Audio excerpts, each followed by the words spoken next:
During the start of this year, I'm investigating the Speedmaster. Everyone knows about the Omega Speedmaster, but what really happens when you start investigating whether or not you want to buy one is you go down the rabbit hole of all the different models. And there are an inordinate amount of Omega Speedmaster models, not even including the limited editions, just the standard models that are out there. Today though, we're reviewing one specifically that got very popular here in the last year. It has not been out for very long, and that is the Omega Speedmaster 57. Now, first off, I want to thank one of the viewers of this channel, Jason, for sending this in. Very much appreciate it. He has sent in a couple of his watches. I have another one over here for next week's review of an Omega Speedmaster Gray Side of the Moon and their ceramic case. So to understand the 57, we have to go a little bit further back. Originally, the Speedmaster was introduced in 1957. If you didn't know that already, now you do. And they actually reissued a heritage version of it not too long ago, which basically was a one-to-one copy or a close to one-to-one copy of the original 1957 model. And so Omega obviously saw an opportunity and said, hey, we should make more of them in different colorways, and we can confuse people even more on the Speedmaster lineup. And so they came out with this one. Now the 57 here has some of those major features you find from the 1957 model, and that is the straight lugs with the same sort of polish here on the side, on the chamfer.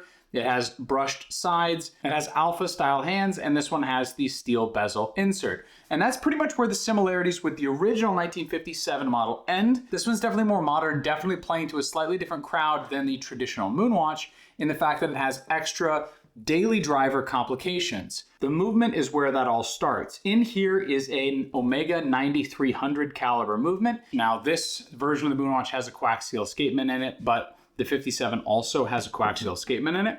That's pretty much where the movement similarities in terms of advancements kind of end. While the Moonwatch has a horizontal clutch, cam actuated chronograph, this has a vertical clutch, column wheel actuated chronograph. And those are two separate things. Now the clutch has to do with how it engages, and the actuation has to do with obviously how it starts and stops.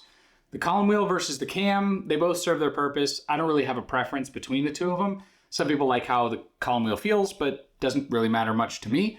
The clutch does matter, however. The vertical clutch here allows you to basically start it and leave it running indefinitely as a seconds hand, and it won't cause excess wear to the movement because of how it engages. I can do a separate video on that if you're interested. While the horizontal clutch in the standard Moonwatch, you cannot leave running all the time unless you want to service it sooner rather than later. So that is a big advancement. This does have two barrels versus one, and this is also an automatic movement with a date function. All of those things are typical everyday things that would be nice to have. Now, this specific version of the 57 we're looking at here is a little bit different than what you're gonna find from the standard 57. This is the titanium on titanium version. Obviously now it's swapped out for this fabric or sailcloth style strap with a deploying clasp, but it is still a titanium case. What that means is this 9300 movement does have a sapphire front, sapphire back. It is sitting on a lacquered dial here with blued hands, and the watch measures in at 41.5 millimeters with a 50 millimeter lug to lug, and its biggest downfall is its thickness. This watch is 16.2 millimeters thick. That being said, Omega's done a decent job hiding that with the sapphire case back on the bottom, because most of that thickness, because it's through glass, at least from the side, the mid case isn't unnecessarily large for the overall watch, but it is definitely thicker than you would find on a standard Moonwatch. That does mean because it's titanium and it's got the lacquered dial, it's got the 9300 movement, that this is going to be more expensive than the standard 57. The standard Speedmaster 57 is $9,500. This one is $11,400. One of the other things that's really neat about this is it has an independently set hour hand, which means that instead of you worrying about having that extra GMT hand because you really want the complication of independently adjusting the hour hand, a lot of Omega's movements these days allow you to independently set that hour hand so that you don't have to buy a GMT watch in addition to the watch you wear on a day-to-day basis if you're going to go on a flight and you want that extra feature. Now, it is thicker than the standard Speedmaster 57. This specific model is, and you obviously need to try different ones. For me, the bicompax layout isn't necessarily my favorite. It's not the first thing that I think about when I think about a Speedmaster. I'm definitely more partial to the classic design. I like the manual operation of this as well. It's one of those things you kind of get used to, and then because you're used to it, you tend to like it or admire that aspect of it. When I wake up, something that I wind, something that I do, and I kind of enjoy that routine element to it. This is obviously you set it, wear it all the time, and don't think too much about it. It's definitely a watch that is going to be a little bit more on the pricey end. Most people are probably going to buy the standard 57 versus something like this. But that being said, I think the watch looks fantastic.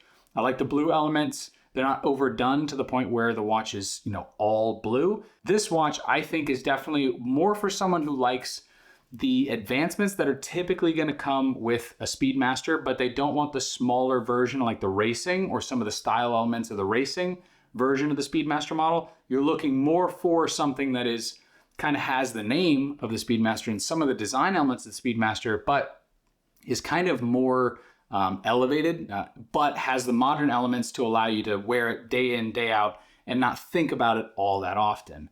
The sapphire front, the sapphire bottom definitely help with that. One of the benefits you will have for paying that extra money is going to be the fact that you have 100 meters water resistance, so it's a little bit elevated. Not sure that's worth $2,000.